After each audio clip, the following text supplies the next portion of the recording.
The weather was dismal, but the quality of the Newmarket field was enough to bring the punters back to Broadmeadow for the second day of the Autumn Carnival.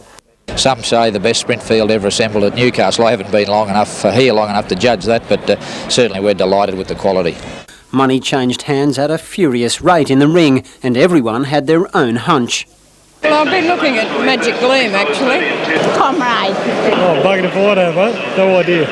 My Red Deer. One name cropped up more than most. Ricochet Rosie. Ricochet Rosie. What will you be backing in the big race? Ricochet Rosie. 7-2 was about the best you could get for Rosie, while the rest of the field offered a lucrative return. Others well supported were Gosford Cup winner Liverstoner Lane, Boom Queenslander Post-Elect, and last year's winner Comrade. Still, the combination of Ricochet Rosie and Mick Dittman seemed too much to resist. Well, she's a smart mare, and they've had a few showers here today and a little bit of give in the track, and she likes that. It's a good hot field, but she's drawn very well, and with a bit of softness in the track, I think it'll suit her. And some vigorous riding from the man they call the Enforcer proved the difference.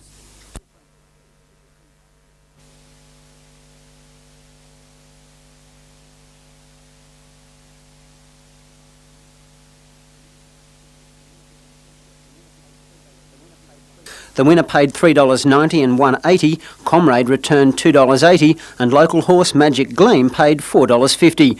The Quinella was worth $16.60, the trifecta $428.80. Bruce Mackenzie, NBN News.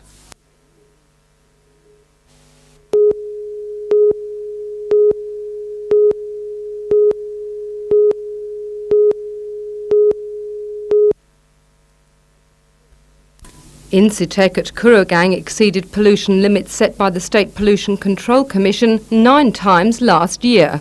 On one occasion, 10 times the amount of permitted arsenic was discharged into the Hunter River. According to the company, the breach caused by a leaking tube wasn't enough to affect marine life, but according to Greenpeace, that breach was outrageous. Meanwhile, Pasminco metal sulphide at Bullaroo breached its levels 12 times, including the discharge of heavy metals like lead, cadmium and mercury into Cockle Creek and Lake Macquarie.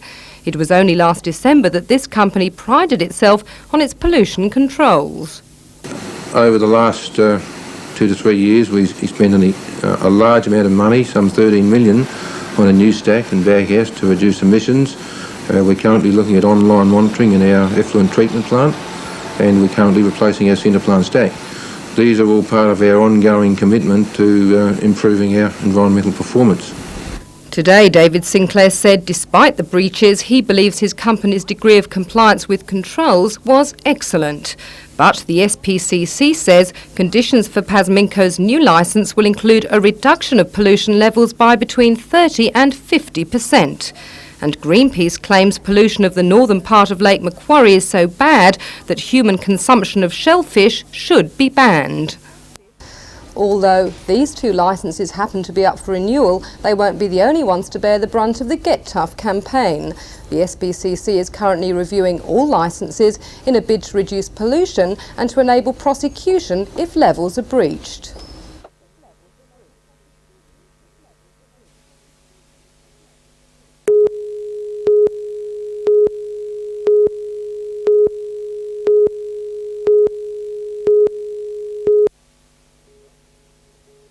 Curiosity killed the cat and imprisoned the magpie. About 3 or 4 days he's been in there. He's chasing the free feed, and a student walked in at the front door at the wrong time and he went in instead of out. Fortunately for this jailbird, the sentence for sticky beaking is light, and after 4 days in a cell of reinforced glass, it was decided to parole the black and white bandit. Still, the boys in blue had heard of Trevor's fierce reputation, and they were playing it carefully. Finally, the prison door swung open, and it was off into a halfway house.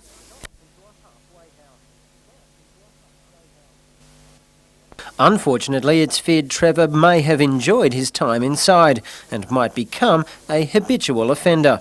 Well, we had to feed him and had water there for him, so we was throwing him up a few pieces of mince and he was catching them in full flight. Yeah, so he was in pretty good conditions. Yeah, we're worried he's going to come back after some more food, or invite his friends, one or the other.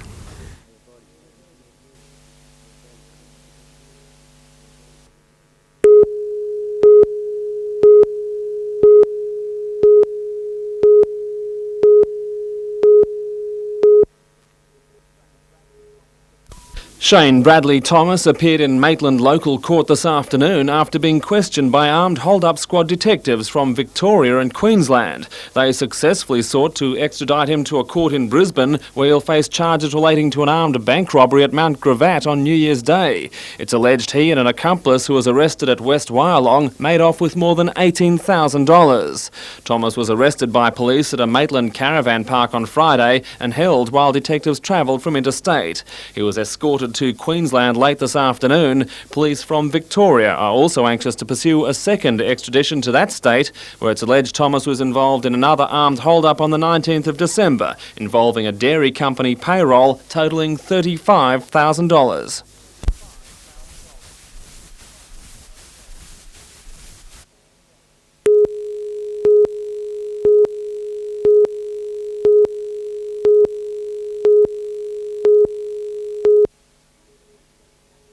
It's known to most Novocastrians as the old John Bull Spice Warehouse, but soon the Newcastle East End eyesore will become an eye-catcher if the ambitious plan from Newcastle businessman John Peshar is given the final nod. This week, City Council approved a development application for the warehouse to be converted into a luxury apartment block, clearing the way for a building application, expected to be presented late next month. And architect Brian Suter is almost certain that will be accepted. Under the Suter plan, the warehouse will be converted into 5 apartments, a penthouse on the top floor, directly under that 2 residences, and below that 2 more split-level units. An internal car park will be provided with entry from Stevenson Place, solving the problem of parking, and beneath all that a basement, which Brian Suter says will be developed as a craft and exhibition centre. All this while still retaining the building's heritage. In a sense, this building's got a split personality. On one side here to Stevenson Place, it's classical. On the harbour side, it's a typical warehouse with sandstock bricks, random openings and so on. So in recycling it, we will keep that character externally, but internally we really will gut it. Coincidentally, the development's going to be directly adjacent to another one of Brian Suter's more prominent projects, the East End housing development. But on this occasion, he says the finished product will be vastly different. Here we've got a recycling of an old building, and we have to take the inherent character that's in that building. The Department of Housing is a new building. It's modern, it's new, and that's the way it should be. And what about the success of a mix of public housing and luxury apartments? That's the great thing about Newcastle East that we have, and the Hill area. It's a mixture of different people, different income groups, and that's what really makes a city exciting.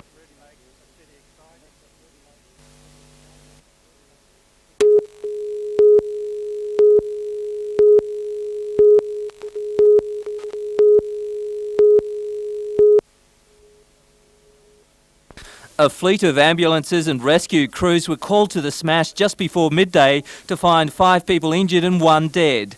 Police allege a driver of a northbound sedan veered into oncoming traffic.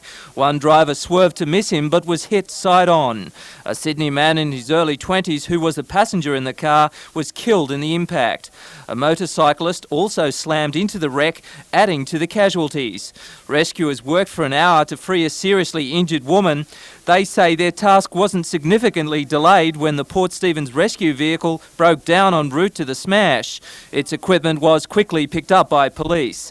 Traffic banked up for kilometres in what has become an almost routine delay. It's a bad one. We've had 3 fatals possibly in the last 6 months on this stretch of road. The motorist and a passenger from one car were flown to Royal Newcastle Hospital, both in a serious but stable condition.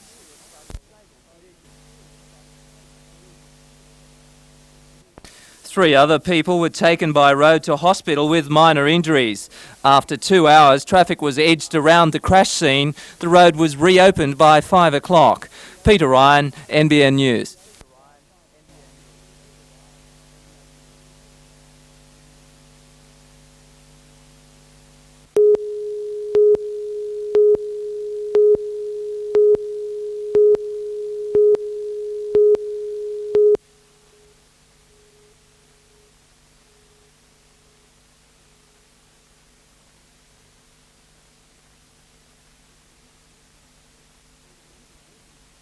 There was a hint of autumn in the air at Spears Point from a cool southeasterly breeze off the lake.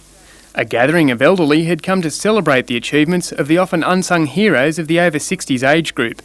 Many have retired from the workforce, only to become the dynamos of valuable community services and organisations. 6 were presented with Premier's Awards.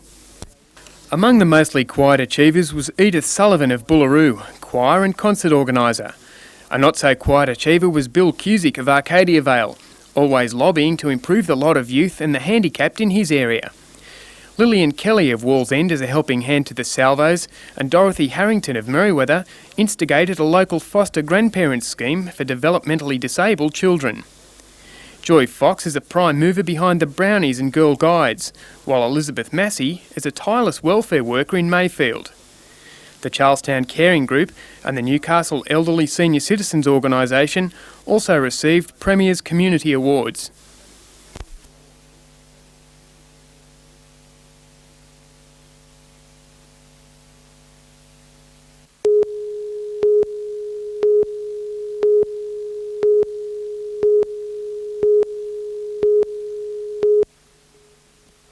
Business was brisk in the Zara Street ice cream parlour when this photocopied $100 note was passed over the counter.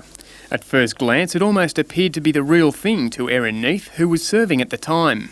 Well, this lady came in with and bought a can of Coke, or some kind of can, I don't know, and she said that she only had a $100 note if I could change it for her, and I said yes, that'd be fine because we had change in the till. And she gave it to me, and it was a black and white copy, and I thought this was a bit strange, so I said to her, you know, aren't these usually coloured? And she said, no, I've just been to the bank and took out $400 and I needed some change. And I said, oh, okay, and I gave it to her, and she sort of ran quickly out of the shop. On closer examination, the note was discovered to be a phony. Soiled and dog-eared, it was a plausible imitation, but it lacked the correct colouring and franking of legal tender. Well, the basic idea is when a person goes into the shop with a forged $100 bill, they buy a very small item. They then receive the cash change, which is in real currency. So far, it's been the only reported case, but police urge shop owners and staff to be on the lookout for any further counterfeits. For Erin, at least, it turned out to be a costly but valuable lesson. She was dressed really nicely and talked nicely and apologised because it was a $100 note and everything, and I really didn't think that much of it because she was a nice person, but there you go. So she was suspicious after all.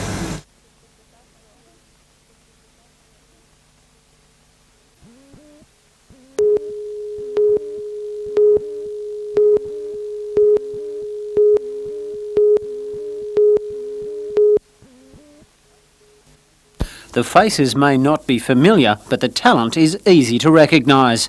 In the years to come, these are the players who will be the strength of Australian tennis.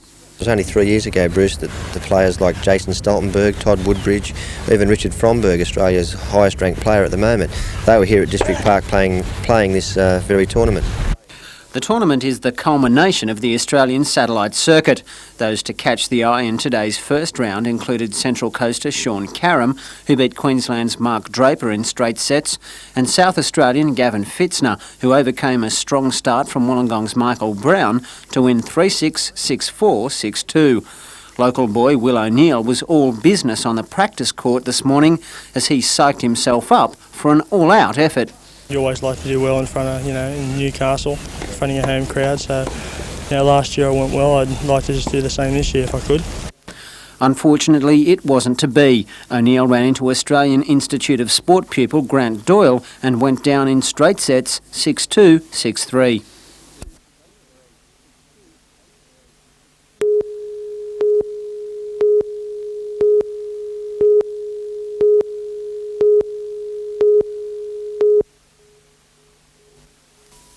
The Lord Mayor's plan is nothing if not innovative. He told a meeting of community leaders in his chambers today that the Hunter could put up the money that industrialists keen to buy Carrington slipways couldn't find. It's not a small amount. The community would need to find about $10 million. Carrington Slipways is in receivership, and when work on their final project, an A&L container ship, is complete, about 400 employees will walk out the gate with only a week's pay in their pockets. Mr McNaughton says the flow-on effect could see as many as 1,000 jobs being lost in associated industry. In the long term, the loss of Newcastle's shipbuilding skills could be disastrous. A consortium of industrialists did attempt to buy the yards, but couldn't raise the upfront guarantee required by the bank. The Lord Mayor says that's where the community can help. If it was putting good money after bad, I wouldn't pursue it. But we've got people who are prepared to invest in it. And I'm sure the consortium who was there before would come back into it if we could overcome that guarantee. The guests were at least receptive to the idea. Lake Macquarie and Port Stephens councils agreed to put it to their next meeting, but the inspired proposal still has many legal snarls to untangle. The consortium interested in buying Carrington Slipways had a representative present. Mr Manuel Alves was bemused by the idea, but confident of the shipyard's viability. I believe it can go ahead.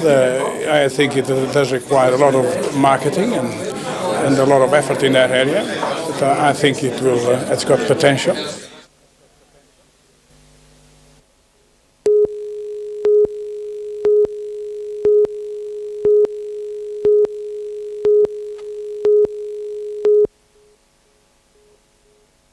Talks have been going on between the Department of Transport and heritage train operators with the imminent Maitland Steamfest celebrations in mind.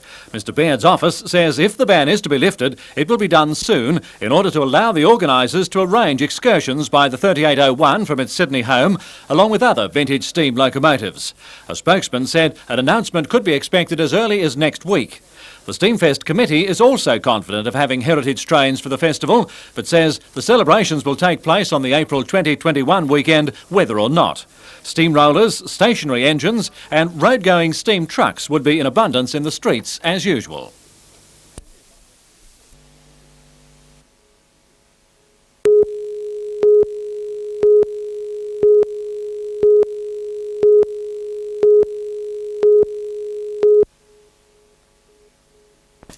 Erin Clues was just 2 years old when she was diagnosed with leukaemia.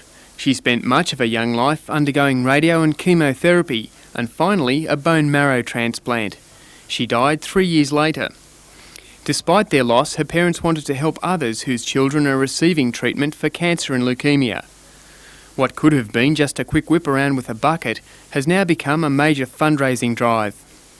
We hope to raise $250,000, which will go to the Children's Leukaemia and Cancer Foundation. They're building a new research centre at the Prince of Wales Children's Hospital, and we hope to fund some research equipment for it.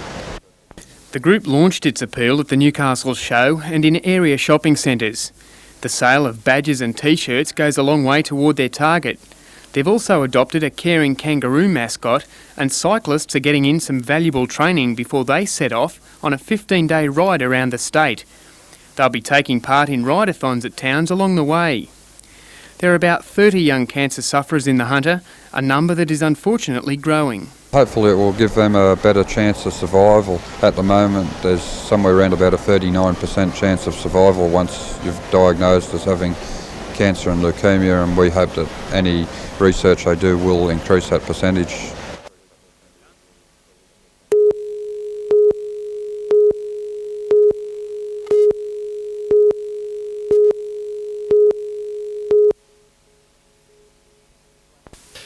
At a glance, there's little sign that the bodgy painters have visited the Stockton address. A closer look reveals sloppy workmanship around the foundations and on the front steps, and the poor quality of the paint. Police say the residents, both in their 80s, were approached by a man and a woman who invited themselves into the house on Wednesday, intimidating the couple into accepting the job.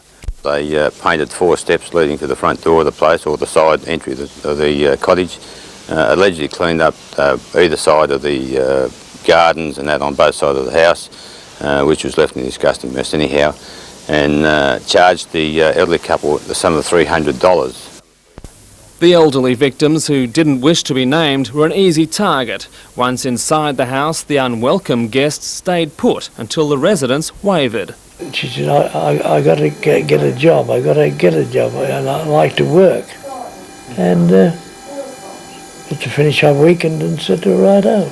What's especially disappointing about this rip-off is that it occurred halfway through Senior Citizens Week, a time when elderly people are encouraged to take a more active role in the community. However, as a result of this encounter, at least one elderly couple is now more suspicious of strangers and a little more isolated. Police are questioning 2 people over the incident. The matter has also been brought to the attention of the Department of Consumer Affairs.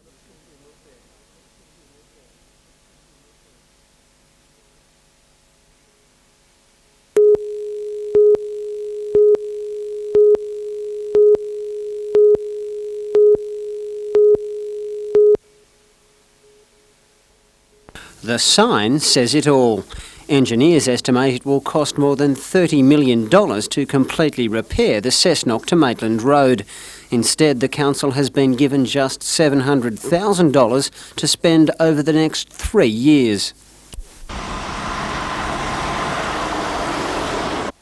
This is the basket aldermen have chosen to put most of their eggs in. After much debate, it was decided to widen the access roads to the Western Overhead Bridge at a cost of $500,000. If we change the approaches and spread them out more, widen them out, it'll give people a direct access onto the bridge. Also, on the other side of Hospital Road, there's a danger where people are making right-hand turns into Hospital Road of having rear-to-rear collisions. And this will alleviate that by putting an extra lane in for the park and for the passing lane. The remaining money will be spent on a new box culvert at East Cessnock. Many, including the council's engineers, thought the entire grant should have been spent here. Last night's council meeting was a long and rowdy one, but Mayor Marie Callaghan says that's only to be expected. Total frustration. The truth of the matter is we need $30 million for that section of Maitland Road, for that to be brought to a safe, trafficable standard.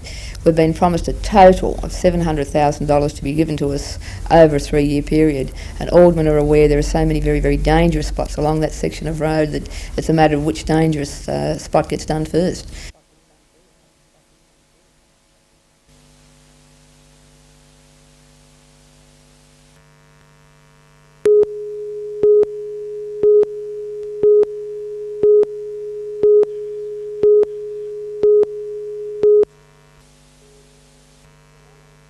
The body of 17-year-old Alfreda Jeanette Maskell was found in a shower at the Wayfarer Motel at Muswellbrook about 3 a.m. on November 11, 1989. Police on the scene said afterwards the girl had a huge wound to the left side of her head. Shortly after, her mother was charged with murder by Muswellbrook detectives.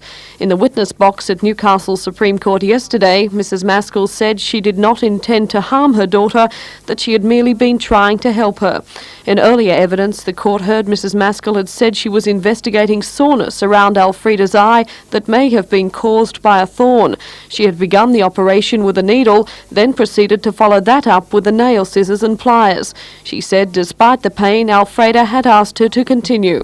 Backing up Mrs. Maskell's testimony, a psychiatrist, Dr. Barclay, who said that she had been suffering at the time from schizophrenia and did not understand the nature or the quality of the act she was performing on her daughter. The 12-member jury took little more than 2 hours to reach its verdict. Mrs. Maskell sat quietly in the dock while it was being handed down, clutching the hand of a social worker who'd accompanied her throughout the 2-day trial. When she heard the not guilty decision, Mrs. Maskell smiled briefly at her representing counsel. She emerged from the courtroom a short time later, clearly relieved. Mrs. Maskell was taken afterwards to the James Fletcher Hospital. Tomorrow she'll be moved to the Cumberland Psychiatric Hospital in Parramatta, where she is undergoing treatment for schizophrenia.